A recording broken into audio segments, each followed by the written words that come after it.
bahwa di sosial media sekarang sedang ramai. Katanya kita itu tidak akan pernah bisa mencapai kemakmuran kalau kita tidak melepaskan beban di masa lalu.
Assalamualaikum Golders, sekarang Mini Gold berada di kota Jember dengan venue yang luar biasa sekali bersama dengan Bang Edi Hermanto selaku brand owner dari Mini Gold Indonesia.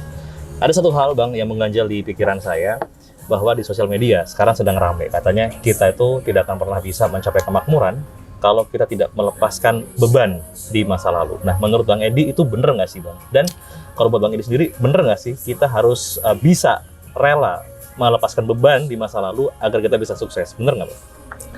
Kalau cara pandang tentu beda-beda ya Mas Reza. Kalau dari pengalaman saya sendiri mungkin saya bisa menceritakan versi saya gitu ya.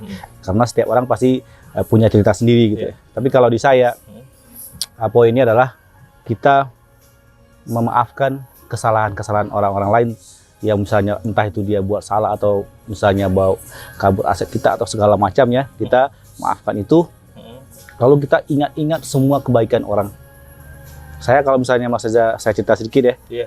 Semua guru-guru saya, entah itu dari saya kecil sampai saya besar, saya sampai di Jakarta, semua guru-guru saya itu kalau saya ketemu hari ini masih cium tangan. Wow.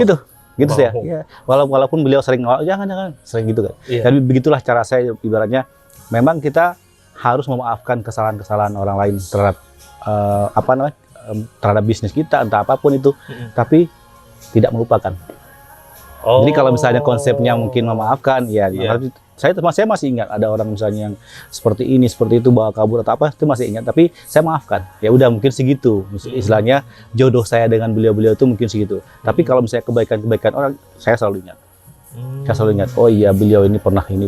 Saya semuanya kita ingat supaya kita begitu saya sampai tahap misalnya lebih tinggi, saya semakin hormat sama guru-guru saya semuanya. Jadi kalau misalnya orang bertanya, berapa banyak guru Bang? Banyak sekali, saya menganggap orang sebagai guru gitu. Jadi walaupun mungkin hanya dia mengucapkan sepatah dua patah kata, tapi begitu dia membekas di hati saya, beliau guru saya. Entah itu berupa perbuatan, entah itu berupa perkataan itu. Jadi semuanya membekas ya. Jadi kalau apa resep yang mendasari misalnya kita melepaskan masa lalu, kalau saya mungkin ya dari memaafkan dan mengingat-ingat kebaikan itu, memaafkan kesalahan, mengingat-ingat kebaikan gitu, tapi tidak melupakan gitu.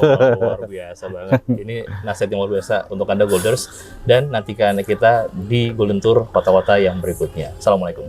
Waalaikumsalam warahmatullahi wabarakatuh.